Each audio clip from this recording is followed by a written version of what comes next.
verão que é melhor que o Precaju. Teu festa de verão é melhor que o Precaju. Eu tô aqui com um avião arrebentando em Aracaju. Esse aqui é o nosso campeão, João de Márcio. Parabéns, João de Márcio, foi muito criativo, conquistou a nossa produção, ganhou. Opa, obrigado primeiramente à TV Sergipe por essa promoção, a primeira vez que eu participo também, a primeira vez que eu ganho. E eu quero dizer também que você é muito mais bonita pessoalmente. Eu pensei até que era dançarina do avião, que já estava aqui, cadê as outras?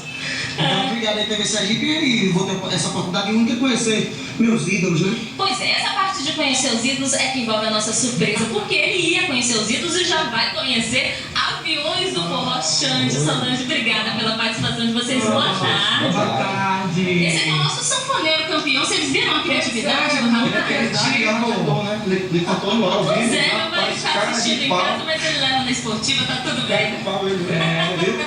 E agora, para promover esse encontro, ele é sanfoneiro, se inspirou em vocês, né? Se inspirou em Aviões do Forró. A gente vai fazer uma brincadeira ao vivo aqui na Agenda Cultural. Vamos fazer esse encontro, vamos tocar junto com Aviões do Forró, já pensou? Vai ser um prazer. Vamos lá. Vamos lá. Vamos lá? Eu vou sair daqui de cena porque eu só vou assistir.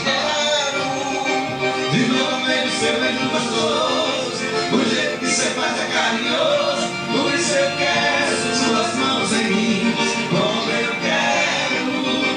Um cheiro de amor que vem chegando, trazendo seu corpo só pra mim.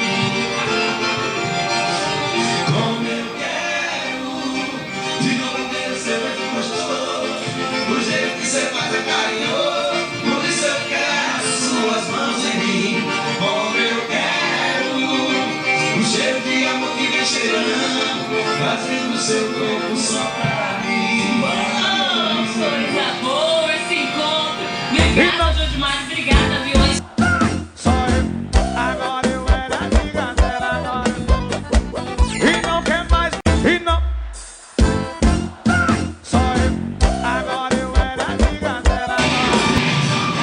E vocês lembram do Jorge que venceu a promoção da TV Sergipe? Ele veio conhecer o neném do acordeon e o Wesley Safadão. Aí, Jorge, finalmente conhecendo o Wesley. Finalmente conheci meu ídolo aí. Agora o que eu posso dizer a você que tá em casa, assista aí Camarote, eu aqui e o Safadão dando violão. Agora assista aí de camarote, eu bebendo gela, tomando siroque, curtindo na balada, só dando vida pro festeirão. Sergipe. Sabe aquele ingresso que você me deu? Eu tô no festival que é melhor que o Precaju. Eu tô no festival que é melhor que o Precaju.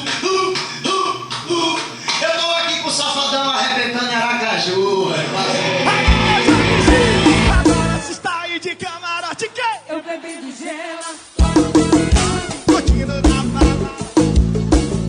E você de bobeira sem ninguém na geladeira, eu quero ouvir. Agora se está aí de Camarote, eu bebendo